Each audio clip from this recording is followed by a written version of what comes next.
Today on CityCast Nashville, cooler weather is right around the corner, I swear. So we're revisiting our conversation with CityCast Nashville contributor Margaret Littman about a perfect road trip for fall, Highlands, North Carolina. It's a charming mountain town just 5 hours to our east, with great shopping, hiking, and delicious destinations for foodies. It's Thursday, August 27th. I'm your executive producer, Whitney Pastorek, and this is what Nashville's talking about. Margaret Littman, my dear friend, I'm so glad to have you back on the show. I'm so happy to be here and happy to be here to talk about something fun. I know we need some fun. We need some joy. We need some reminders that there's a whole world out there worth living in. And today, you are taking us to a place that I have never been and have literally never heard of. You want us to take a day trip or a weekend trip to Highlands, North Carolina. Yeah, it would be a long day trip, although doable, but a weekend trip is perfection. And yes, I do want you to go there. Why? It's in the Blue Ridge Mountains. It is about 300 miles from here. So the way, mountains and maps work. She's drawing. I'm drawing a little circle, which no one can see on a podcast, but you can either go south through Chattanooga or you can go directly east on 40 and then go through the Smokies. If you go through the Smokies, it's a little bit longer, but then you get to go through the town of Cherokee, North Carolina, which is home to the Museum of the Cherokee People and some crafts co-ops with just amazing indigenous arts crafts. So when I went in June, I kind of made a loop. That's why I was drawing with my finger.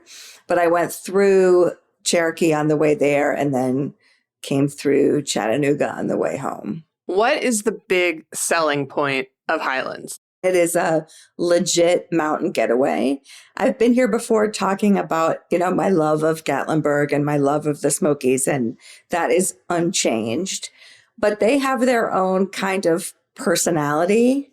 And what blew me away a little bit when I went to Highlands is that it feels like a mountain town in the way mountain towns in the West feel. One of the things that not everyone would love, but I really loved, is I basically had no cell service the entire time I was there. So I guess if I were to move there, I would need a new carrier. But for the purposes of my vacation, it was amazing. So I would, check where I was going when I had access to Wi-Fi, and then I was completely disconnected. And it was magical. And it really has sort of this dual personality. It's a high income area. There are a lot of high income homes and a lot of upscale boutiques. And then it also has this great kind of bougie hiker town feel all in one. Does that mean it's a little more alpine or it's a little more, is it like a Sedona feel? No, it's more of an alpine. It's not a ski town. But the way that Sun Valley, Idaho, or Aspen, or Breckenridge feel, where the mountains are the center of it all, the mountains are the reason that you're there. And also, it smells like you're in the mountains. It's just this, beautiful pine, alpine smell everywhere you go. And then there are waterfalls everywhere. I lost count on my drive between Cherokee and Highlands, but I think it was about 15 pullouts to look at waterfalls. And some are more challenging hikes, but some of them are just turnoffs off the road, like Bridal Veil Falls. So if you're not up for hiking or you have limitations, you can still see them at overlooks. But then there were a few that were more moderate hikes and then tons that were more challenging hikes. There's a couple like aptly named Sunset Rock, which is designed, people go to watch the sunset. So I loved how you could access the outdoors and access the mountains from wherever you were.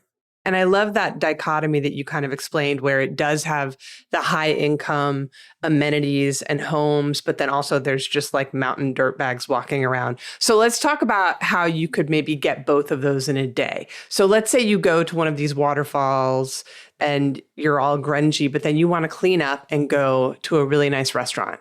Where would you go? The other thing I really loved about Highlands is there are a number of hotels at a number of price points and sort of different vibes, so that if you don't want to do the Airbnb thing, you don't have to. So I stayed at a place called Outpost Inn, which was super quirky and maybe not dirtbag, but certainly hippie. You sent over some photos, and I love that the headboard of the bed is just like a slice of a tree stump. Yeah, so it's super quirky. They don't have a full service restaurant, but they have kind of a wine bar in the lobby. And then they also had a kitchenette, but they are owned by the same folks who own a hotel around the corner called Highlander Mountain House. It's a hotel, but it has sort of a bed and breakfast feel. And they have a restaurant in there called the Ruffed Grouse Tavern. And the food there was, incredible. I was definitely taking pictures of my food. They mixed berries, like blueberries and raspberries, in with this goat cheese salad. So it was sweet and savory, and there were beets and berries together. Like all these things I would not normally put together in one salad, and it was unreal. It was so good. They have a very impressive cocktail list, but it was also the kind of place where you didn't have to dress up. You definitely could come off the mountain and go in, and I don't think anyone would give you side eye. So I kind of loved that vibe, that I could go take a shower and clean up, but I didn't have to. And that is on Main Street, which is sort of I guess I would call like sort of the strip of bougie boutiques and some higher end hotels. Really kind of easy window shopping and easy kind of browsing with wide sidewalks and lots of places to like grab a slice of pizza or something like that and sort of just walk and talk, which is sort of the kind of shopping I prefer than sort of destination shopping.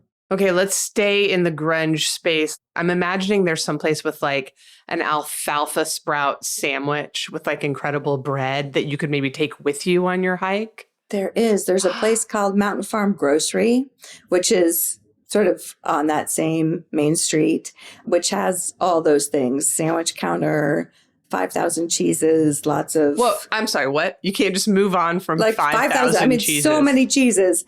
And so one night I went there and bought maybe 4,000 cheeses, but no, a ton of different cheeses, a lot of North Carolina cheeses and pretzels and breads, those sorts of things. And then I made food in the kitchenette at the Outpost Inn. I didn't order an alfalfa sandwich, but my guess is they had one. But lots of ways that you could have something that was semi-prepared so you could make it how you want and then head out. Okay, let's go all the way to the other end. You are having, it's not even glamping. It's just you want to stay in a hotel and look at pretty views and then have an outstanding dinner, glass of wine, dress up. Where are you heading for that? Lots of people stay at sort of the Old Edwards Inn. That's the high-end hotel that's been there for a long time, that has all the service that folks need. And, there's someone to park your car and someone to carry your bag. So you can still walk to you can walk to the Ruffed Grouse, you can walk to a lot of those shops, but have those accommodations. You're a couple blocks away from a place that bills itself as a pastry boutique. And when I passed it, I did an illegal U-turn because pastry boutique, it's in an old renovated house. And they actually say, we are not a bakery. We are a boutique dessert studio. Okay. So, yes.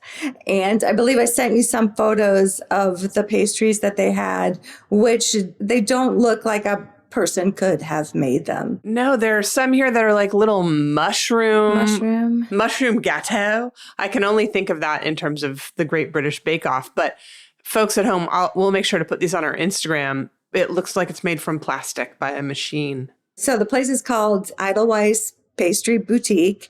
And yes, after I made the illegal U-turn and pulled into the parking lot, then I was sort of paralyzed because all of that just looked to me impossible to make. And also I couldn't choose, but I picked one like a mini pavlova with the meringue, and it was amazing. But it is just a super, I mean, the only word I can kind of think of is refined experience. And they have, obviously you could take things to go and they put in a little box. So you could take your mushroom gâteau, I guess, and take it on a picnic or a hike if you knew that you wouldn't mess it up at all. Go set it down next to some moss and take your Instagram picture. I should have done that. Yeah.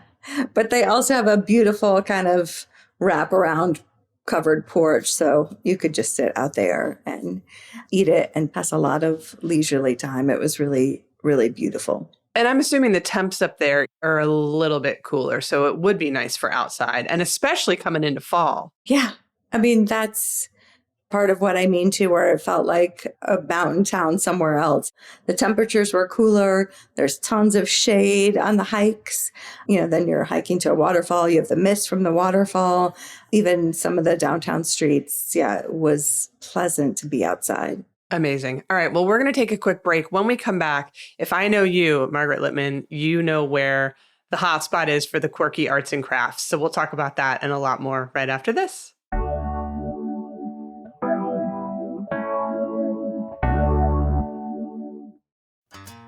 Quick question, Nashville. Is your home ready for back to school? Because it's not just the kids gearing up for a new routine, your house is too. More showers before the bus comes, more devices charging overnight, more germs coming through the front door, more laundry piling up by the week. Hoffman Brothers has a special for every one of those. Save $200 on a tankless water heater installation for endless hot water on busy mornings. Save $150 on an air scrubber to help tackle those back-to-school germs. Save $100 on a whole home surge protector to keep all those devices safe. And save $150 on a washer and dryer purchase to help keep up with the laundry. Get your home back to school ready. Book online at hoffmanbros.com. Hoffman Brothers has Nashville covered. You've heard us talk about Musicians Corner here before because it's one of our favorite things in Nashville. Have you been yet? First off, it's a 17-year-old multi-genre concert series in Centennial Park that's absolutely free. Plus, it's pet-friendly, has a kids' activities area, and you can pull out a blanket, grab a bite, and hear some of the finest musicians from Nashville and beyond. This week, Musicians Corner kicks off the 5-week series on Friday nights through September 25th with live music, food trucks, artists and vendors, craft beer, wine, cocktails, and more. Plus, don't miss the special Free Fest Labor Day weekend 3-day celebration. Headliners include Arlo Parks, Raylan Baxter, Nikki Lane, Augustana, Bird Talker, and dozens more. It's produced by the nonprofit Centennial Park Conservancy and supported by CityCast Nashville. Visit musicianscorner.com for the full lineup. Margaret Littman's back here talking about Highlands, North Carolina. So, Margaret, where am I buying the funky souvenir that's handmade, possibly out of a tree? As predicted, I have a couple ideas. There are a lot of little galleries kind of all over town. There's also a bigger art center called the Bascom Visual Arts Center and Museum. They have a number of working galleries, so you can go there and see blacksmiths and potters at work, see different works of artists who have worked there. You can also take workshops and classes if you time it right. And then they have some museums, and then they have all these amazing trails on the property. One of them was sort of storybook kid themed. Again, we were talking earlier about how pleasant the weather was. So lots of shade on that little hike walk that goes around the property. And that trail does connect with other trails throughout the city. So you could go from there elsewhere. Highly, highly recommend Bascom for looking for that perfect sort of one-of-a-kind piece of pottery or jewelry. You love workshops and classes. Did you take any workshops or classes? I did not plan ahead to take one there. Right. I was sort of envious of the people who were taking one the days I was there, and I would plan ahead to do that in the future. What else? If you're not a hiker, but you don't want to just sit and eat your weight in mushroom gatos all day. What other recommendations do you have for activities? So the other thing I was pleasantly surprised by is how good the thrifting was in Highlands. I feel like for all those people who say, resellers have ruined thrifting or thrifting is too expensive now or there's no good stuff, I had really great thrifting experiences in Highlands. There's a great secondhand bookstore called The Bookworm that the day I was there had a shop dog, but I think the shop dog's not there every day. But you know how a lot of used bookstores are random, just stuff is sort of in there and you find what you find. Or I find that sometimes I want to go to a used bookstore, but I don't have a lot of time. And so if there's a store like that, it just feels like, okay, well, I could just randomly walk through an aisle and then I have to go. But the Bookworm is incredibly well organized. I spent quite a bit of time there, but if you had less time, you could still appreciate it and find some things that you need. Or you can't see my air quotes, but need. No, you need it. You need it. You need used books. Yeah. The other thing that I needed to do is I needed to go to two stores in particular. One of them was called Fibber McGee's Closet. I know that reference. You do? This was an old radio show, folks, called Fibber McGee and Molly. And the running joke on the radio show was that whenever Fibber would open the closet, things would just come falling out. This great clatter of crap. Ask your parents. Or if you walk into Fibber McGee's Closet in Highlands and you look under a certain age, they will explain it to you because they know that not everyone who walks in gets the reference. So that's fun. Do you open the door of the shop, though, and it makes a giant clattering noise? Because that would be amazing. It doesn't. That would be good. Maybe we could record that for them. And I will say it's very well organized and edited so things don't fall on you when you open the door. It's men's and women's clothing. I can't remember if they have kids clothing because I wasn't looking for that. I suspect they do, but I don't remember. But as is the case in a lot of communities that are higher end, there was lots of great stuff there. Ooh, what did you get? I don't normally read Yelp or those kinds of reviews before I go to the place, but I was sort of trying to look up where there might be some good thrifting. And I read something about Fibber McGee's. Some woman told a long story about a pair of jeans that she wanted to buy and then she didn't buy for her daughter. And I didn't really follow it all in the review. But then when I got there, I was going through clothes and I found this pair of, I'm sure it's the same pair of wide leg jeans, same brand that this woman had been talking about. And I loved them. So I did buy them. Nice. So thanks to Angela or whatever her name was who left the review. I bought a dress there. I bought some shirts there. It was kind of legit and good pricing. And then someone told me to go to when I was there talking about Fibber McGee, someone told me to go to Mountain Findings, which is a couple blocks away. And it is sort of the housewares, furniture type place. And that is 2 or 3 kind of barn buildings put together. And that is more the kind of place where something might fall on your head because there's just so much stuff. But it was amazing. You could take your stuff up to the front and they would hold it so that you could walk around without carrying all this stuff. But they were super strict about putting your name on it and coming back for it. And that was sort of, to me, what sort of old time thrifting was. Yeah. Napkins for 50 cents. I bought some silverware that I was going to just only use for camping. But then I liked it so much that now I'm using it at my house. Was it as much of a mob scene as so many of these charming towns around our area can be on weekends, not to mention Gatlinburg? It did not feel like that at all when I was there. The Sunset Rock, the place where everybody hikes up to watch sunset, for sure, that was crowded. That was really the only parking lot that I saw super crowded. Everywhere else felt busy and full enough to be interesting and kind of vibey, but nowhere felt overly crowded or, I don't know, it didn't feel like resources were being abused. Wasn't super hard to find a parking place really anywhere I went. So that was nice. All right. So design us this perfect long weekend. So we already know we're leaving here. We're heading to the Smokies and we're swinging through Cherokee. Where are we staying when we get to Highlands? I would stay at Outpost Inn if you are okay with sort of a limited service hotel. There's also another place called Skyline Lodge, which has sort of a mid-century modern vibe, and it's a little bit higher.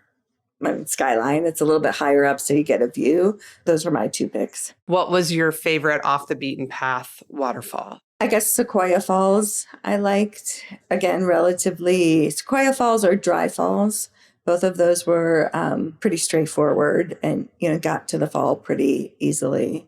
And the kind of place where you can kind of spend a day at the falls, like you can bring a picnic and just chill? Some of them you can. Some of them you would have to connect 2 or 3 of those together. But yes, absolutely. And then head up the shopping, a little thrifting before you head home. Maybe schedule a class if you get in ahead. Yeah, if you plan ahead at Bascom, I would highly recommend that. When I was at Outpost Inn, they were putting in an outdoor sauna. So I would plan my day to do that after my hike. I want no part of a sauna right now, but once those leaves start to turn, probably a great place for leaf peeping. Yeah, absolutely. And probably much more crowded then. That's true. But so maybe this is a great recommendation for September before the real leaf peeping begins. And then you drive home on Sunday, you're back here, ready to start the work week and tell everybody about the incredible weekend you had away from Nashville. Margaret, this is a terrific recommendation. Thank you so much for coming back and giving us another great one. It's my pleasure, always.